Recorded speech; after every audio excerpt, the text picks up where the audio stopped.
What is EBITDA in a financial statement? Before trying to understand EBITDA, let's understand what is EBIT. EBIT is earnings before interest and taxes. You understand what is earnings? It's your income. Now, what is your interest and taxes? It's just the payment which is getting to service your loans and taxes. So, interest and taxes. So, if you add back the interest and taxes on your earnings, you get EBIT, which is earnings before interest and taxes. The final earnings usually is by subtracting the interests and taxes. But if you have to get EBIT, you just add them back. In the last video, I had talked about depreciation and amortization. It's like a business expense. So D&A. So if you also add back D&A to EBIT, you get the EBITDA. So how do we get to the EBITDA?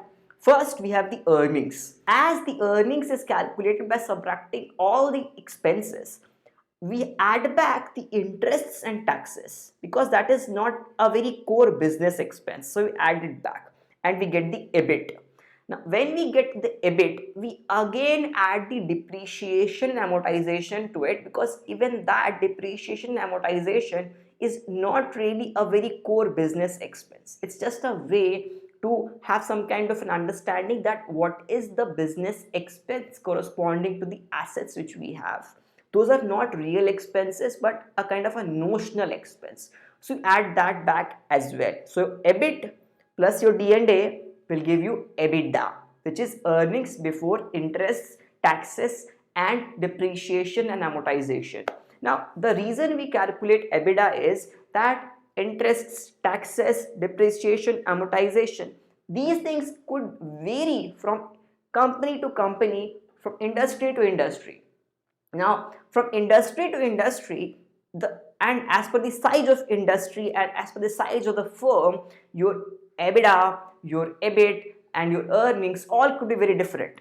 But if I have to have a like-to-like comparison in, let's say, a cement industry or let's say a car manufacturing industry, so in that specific scenario, an EBITDA number could give you a good like-to-like comparison because then it will be subtracting out the effect of, rather I should say negating out the effect of interests, taxes, depreciation and amortization.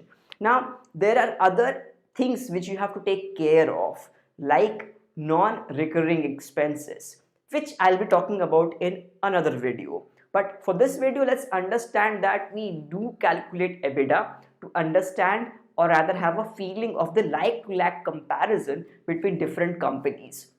Now that is why you have to also understand what is D&A or depreciation and amortization. So if you want to know about it, then do check out that video from here.